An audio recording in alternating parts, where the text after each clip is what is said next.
My 2023 summer road trip was, frankly, very strange. And I mean that in the most positive sense of the word. Strange can be, and often is, very good.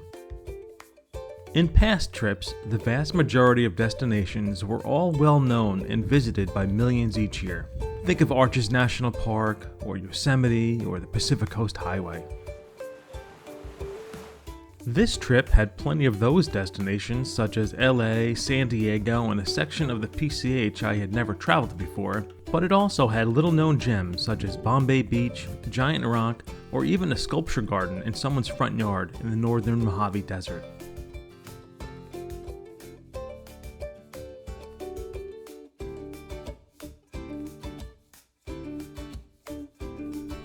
These subtle gems were uniquely odd and, at least in appearance, uniquely local.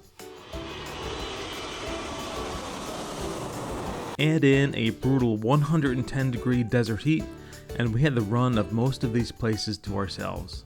It was either believed that the heat kept folks away, or admit that perhaps the route planning itself was rather strange too. So here is the story of my 1,700-mile road trip that traversed a great deal of the Mojave Desert, ascended several mountains in the southern Pacific Coast Ranges, and finally settled in for a south to north drive on the Pacific Coast Highway.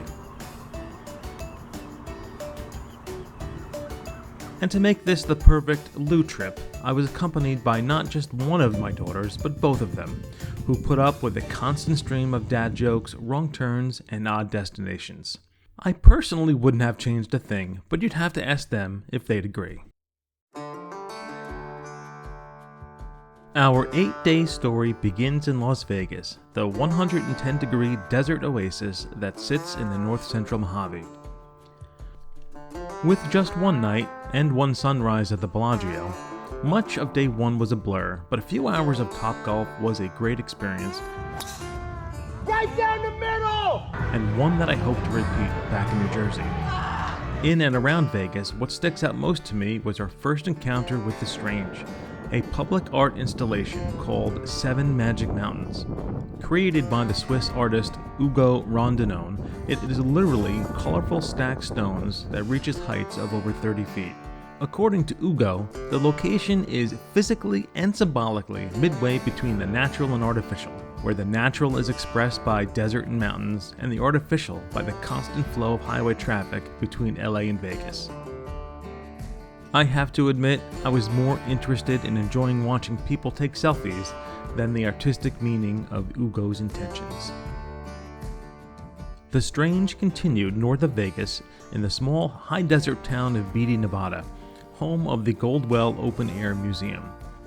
Here, another European artist, Albert Sukalski, recreated Da Vinci's The Last Supper in plaster-soaked burlap. After his death, other artists continued to work at the site, creating the cinder block Lady Desert Venus of Nevada, a tribute to Shorty Harris, who was a prospector from the neighboring ghost town of Rhyolite, and much more. Overall, the Goldwell Open Air Museum was a fun and quirky stop on the way to Death Valley.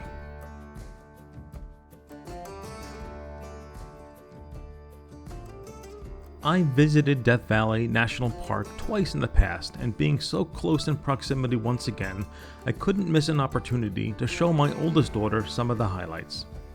I'd never approached from the north, and with this stunning scenery, I was excited to have a chance to come in via this route.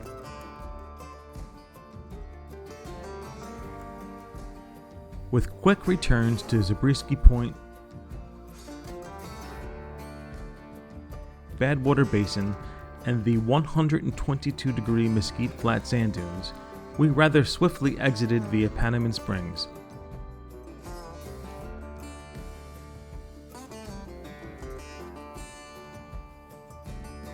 Stopping only for a quick adventure at Father Crowley Overlook.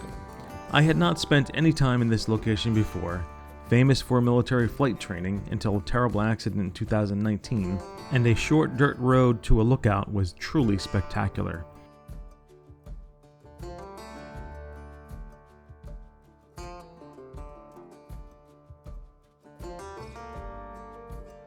With an elevation of just over 4,200 feet, we had wide, expansive views of Panamint Valley.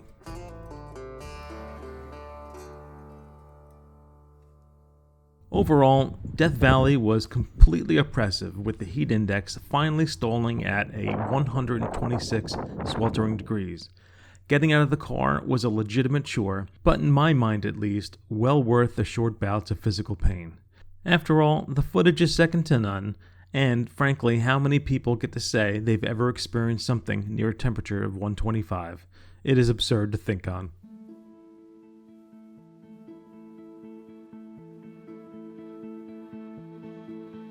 The end of day 2 and the beginning of day 3 fulfilled a long-awaited top-tier bucket list fantasy of mine. Ever since my first road trip in 2014, I've been fascinated with the Sierra Nevada mountains, and no series of daydreams about the range of light is complete without thinking on Mount Whitney, the tallest peak in the continental US. I had no plans to take that wonderful but strenuous hike to the top, but I couldn't wait to take the scenic drive up to Whitney Portal, the common starting point for such a hike.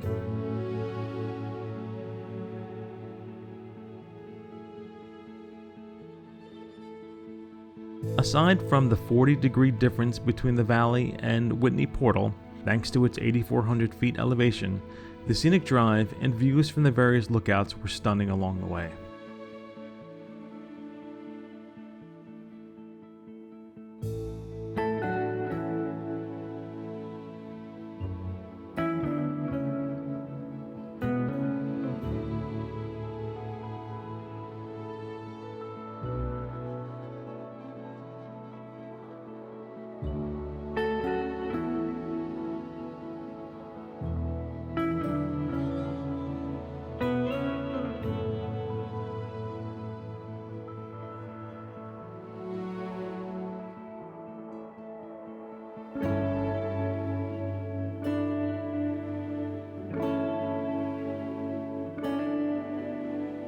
Even more enticing was a drive through Alabama Hills the next morning. Arguably, this was my favorite single aspect of the entire trip. The hills have gorgeous views of the craggy Sierra peaks, as well as interesting rock formations alongside the road itself.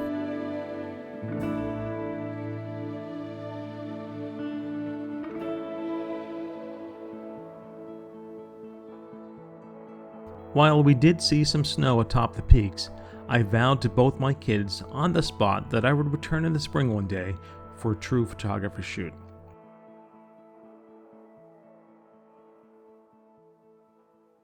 As with any road trip, most of the camera work was more akin to travel photography than my preferred method of landscape photography, as it just wouldn't have been fair to stake out a spot for up to an hour dialing in a composition.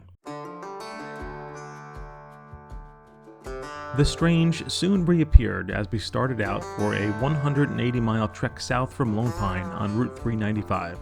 It was an incredibly boring ride except for a few oddities and scenic moments on the way.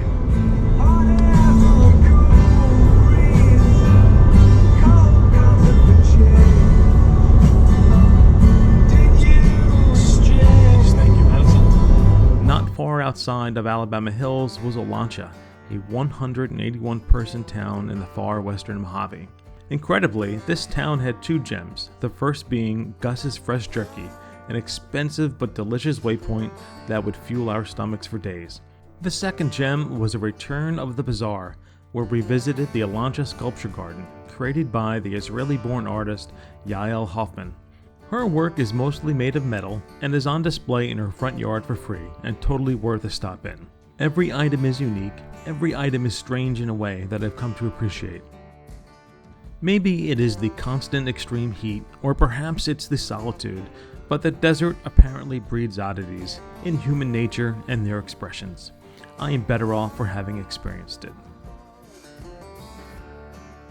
Up next, we take the extremely long scenic route to San Diego, cross a few Pacific Coast mountain ranges, and head back to the desert to cross off two more bucket list destinations that I've been thinking on for years. Thanks for watching.